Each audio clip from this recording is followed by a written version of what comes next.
So, is hunting allocated whiskey just stupid? Camping outside, spending a car payment every month at stores to make sure you stay at the top of their list, raffles, bundles? Is it all worth it? Well, if you want to hear about it, then stick around.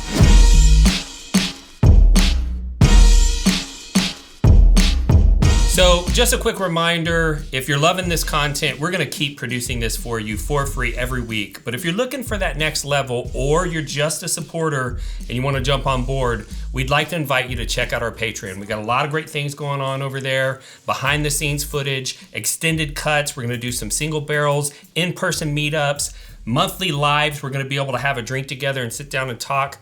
And so if you're interested in that type of thing, we'd love for you to go check out our Patreon. Link is down in the description. So let's go ahead and get started. We're talking about hunting.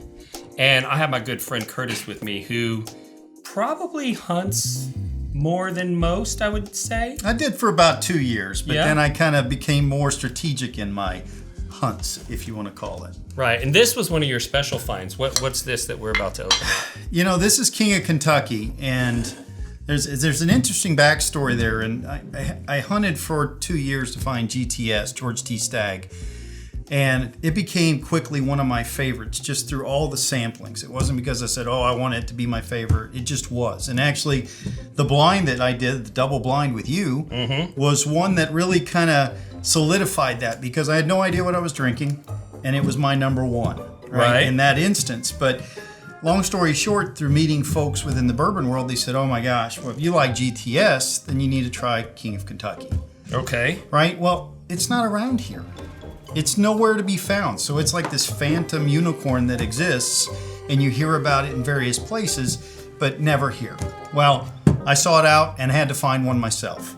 When you told me this was a booger to open, you were not playing. Oh no, it's a challenge. I found the sweet spot. I think we're good now. Okay, so while we're talking about whether or not all this is just dumb, we're going to open up one of the most expensive bottles, and we're going to try it.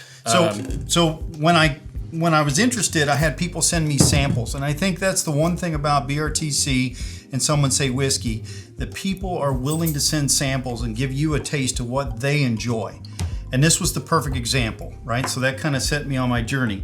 For my 50th a few months ago, right, I wanted to crack it with you and Wes so that we could sit here and enjoy it together, because that's what bourbon's about. It's really enjoying it together amongst friends. Right. So this subject was something that I became super interested in because I've had a couple people recently, one gentleman in particular, that there was a series of questions where somebody would say, I can buy this bottle for this amount. Is this a good deal for me?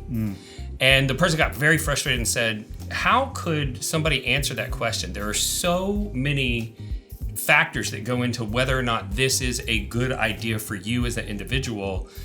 You know, flavor, resources, the amount of effort that's going to take. Are you burning an opportunity to buy something else to get this? And so I thought this would be a good idea for us to just, talk about it and kind of lay out the framework on how we as experienced hunters and collectors make these decisions, and maybe create a little bit of compassion in the community for people that are at different levels and what it is that they do to get their bottles. When I'm thinking about why somebody would even want an allocated bottle at all, one of the reasons is because of the value of the bottle. Right? And bottles can have value for two different reasons. One, they can have value because of their resale value.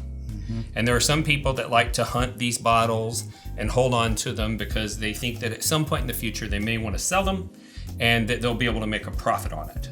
And that's something that I'm not a huge fan of. Another reason would be for the prestige of owning the bottle. It's not necessarily that you plan on selling it in the future, but you just love having it up there on the shelf. People come in and see it.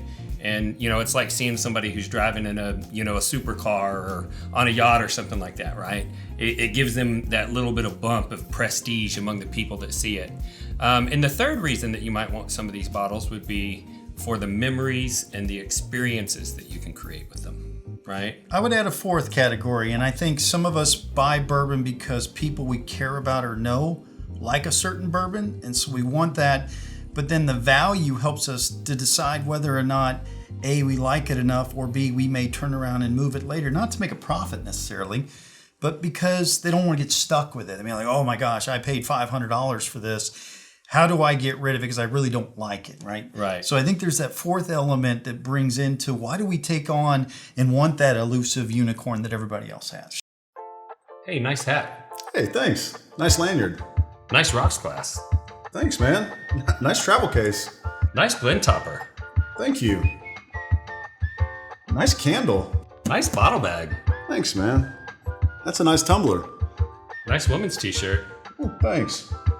Nice extra schmedium shirt. Get yourself some nice things and get all the compliments that come along with it. Shop bourbonrealtalk.com. Everybody has their own equation for justifying whether or not this bottle is worth it for them, right? Is their goal profit? Is it prestige? Is it memories? Is it experiences? Or is it flavor? And you have to consider each one of those potential outcomes versus the money / the time that it takes for you to get that bottle. And so that's kind of what I wanted to talk about today. So this all comes down to an individual's, personal time value of money, right? So if you are a billionaire, right, and you can get that dopamine release from finding that rare bottle that you've been looking for, just by dropping, say $4,500 at a price gouge store for the Pappy 23 that you've been wanting, that's not the same decision to be made as a person that had to save up for months to get that amount of money. Is that fair to say? It's absolutely, because you're looking at the payoff related to it, right? Was it worth it in the end? And sometimes it is and sometimes it's not. You mentioned Pappy 23. For me, that was one of my unicorns. And I don't know if I can even say this, but I always say it's like licking a tree's ass.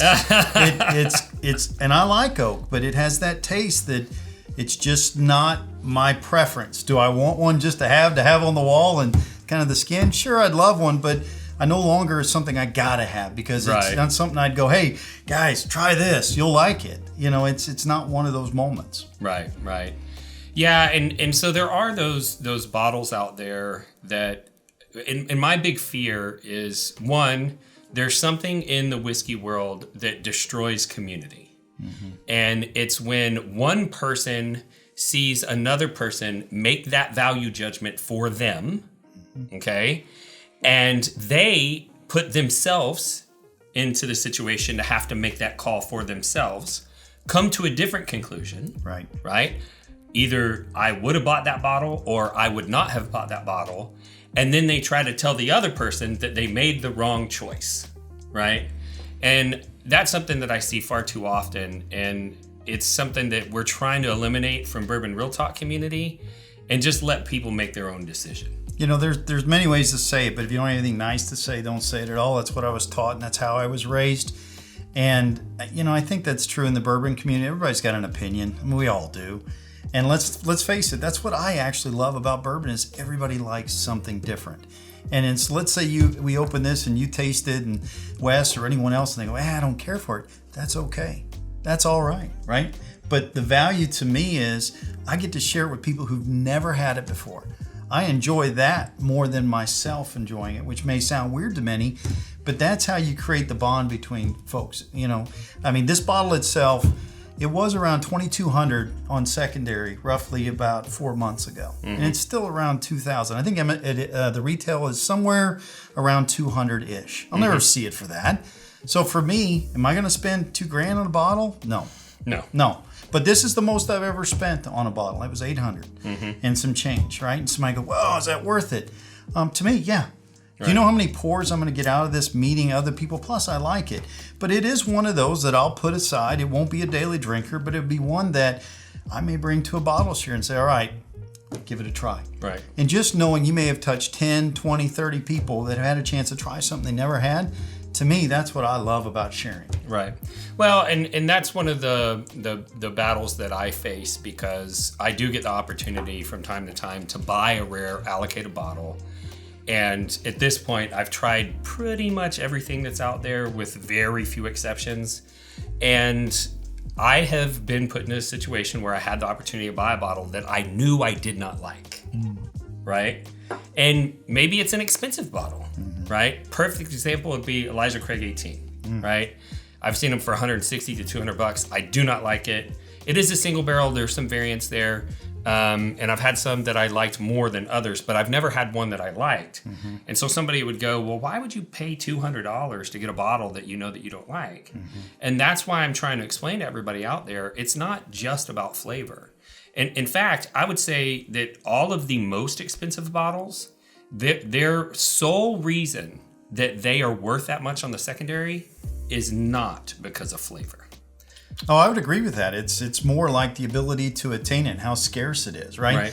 And some of it is just BS persona, and where somebody has, created this, oh my gosh, it's this, and then it kind of spirals out of control from there, right? So if I was ever someone who was manufacturing or distilling this, I would create that with whatever bourbon I have because it exists in so many areas. Right. I mean, look at Oki, for example, New Riff has got a lot of, hey, look at this single barrel, look at this specific store pick. I mean, there's a lot of people trying to create that buzz, and it works, specifically within that community. Sure, yeah, the enthusiast community for sure. Look at what, do you remember when the Hirsch bottle came out? Oh, yeah. I mean, look at that one. Oh, it's rumored to have willet juice in it, right? Remember what happened there?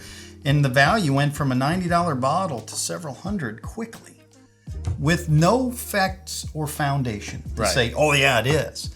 It was just all hearsay. It's fair missing out. But what I hope that everybody can get from watching this is that try not to cast judgment on others, because I might be buying an expensive or rare bottle because I want to be able to create that light in the eyes moment when I give it to somebody who's always wanted to try it. I might be doing it for some other reason. Maybe it makes me feel good to walk in and see that I have things that other people don't have. That's legitimate. Let people make their own decisions, but everything that I've ever tried to educate you all out there in YouTube land about is that you don't have to spend a lot of money or a bunch of time acquiring allocated bottles to drink world-class whiskey. And so it's almost never about flavor.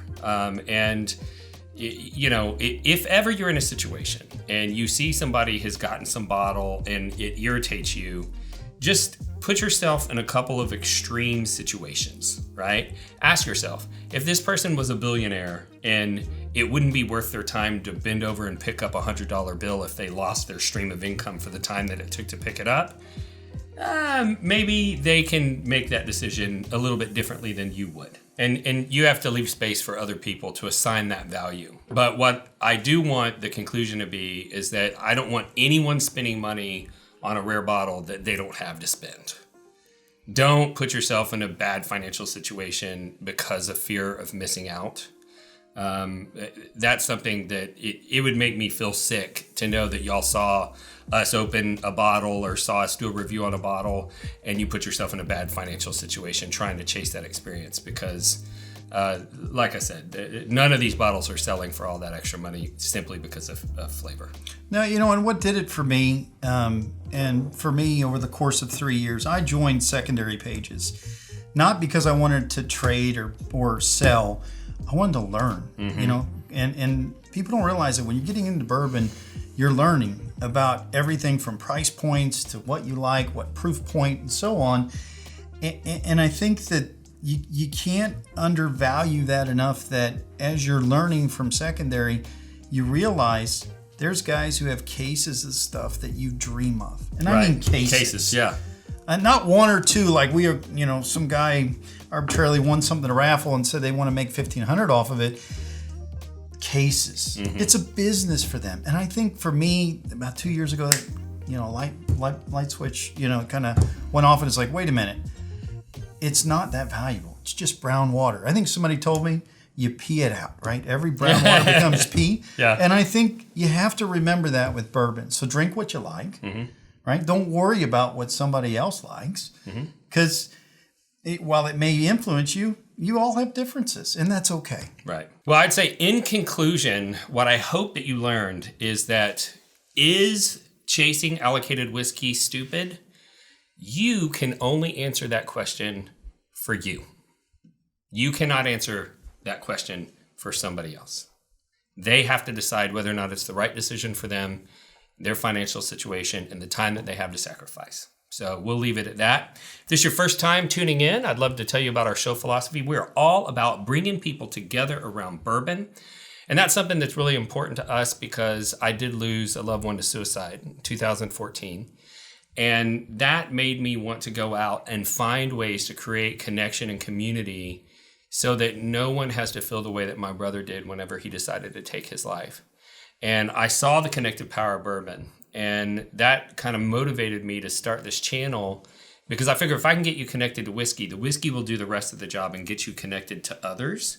But as I started to go down that path and get involved in the enthusiast community, I did see kind of a negative underbelly. And I saw a lot of people in forums being hateful to strangers online. And that caused me to realize two things. One, I needed to start a discussion forum that didn't allow all of that hate. And we did that with Bourbon Real Talk community. And two, it taught me that if those people can hate you online, there's nothing that keeps me from loving you online. And that's why I end every podcast the same way, and that's this. If you woke up this morning and you were unsure whether or not anyone loved you, just know that I love you. And I'll see you next time on Bourbon Real Talk. Cheers.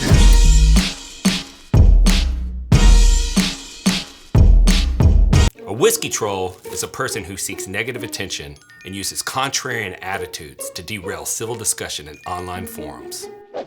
They communicate in ways they never would face-to-face because they're keyboard warriors. Their only goal is to make other people feel inferior. Hey guys, I'm new here. I just got my first blantons. And trust me, you probably paid way too much.